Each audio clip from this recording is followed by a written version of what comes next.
il giocatore del Liverpool prova la penetrazione in area, arriva anche Žižić, la porta è vuota e c'è il gol della Serbia con Danko Lazovic. Serbia in vantaggio al 13° minuto con l'11° gol in nazionale di Danko Lazovic, una Serbia che aveva preso le misure con una certa facilità alla formazione di casa, al fondo decisivo con il pasticcio generale della coppia centrale difensiva.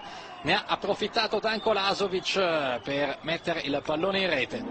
E il gol dell'1-0, andiamo a rivedere come da pronostico, come ampiamente preventivato. C'è stato lo slalom tentato da Jovanovic, forse l'assist di mano, come andiamo a rivedere.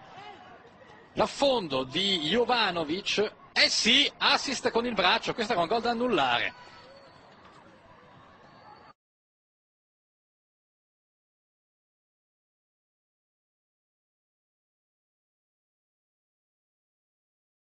Dell'ex attaccante dello Standard Liegi,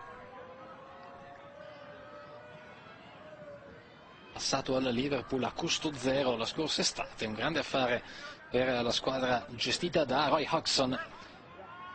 Calcio di punizione per la Serbia, siamo quasi al 18°, dovrebbe partire Dejan Stankovic, conclusione che termina direttamente in rete per il raddoppio.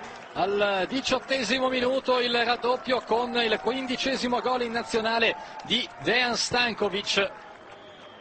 Faroe 0, Serbia 2, Serbia che va davvero a giocare sul velluto ora come ora.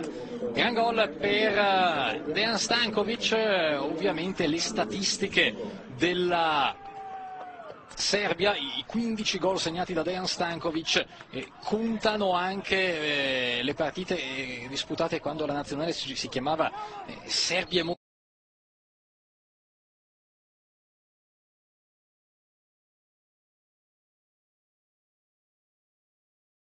Slovenci su ekipa koja nam je zadavala muka. 3 puta smo igrali sa njima, 3 puta nerešeno. Izbacili su nas jedne godine.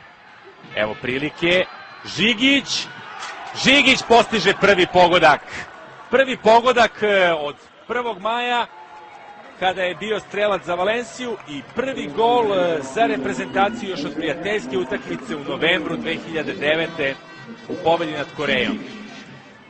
8 golova Žigić nije dao, na 8 utakmica, oprostite, Žigić nije dao gol za reprezentaciju. Ovde Ninković dobro reagovao, sjajno dodavanje, 3:0, vrlo bitan moment za nacionalni tim, naravno za Žigića, ali vrlo bitan moment za reprezentaciju upravo zbog toga što se Žigić upisao u strelci posle dosta dugo vremena i sigurno da će odgovoriti Rešadu Kunovcu.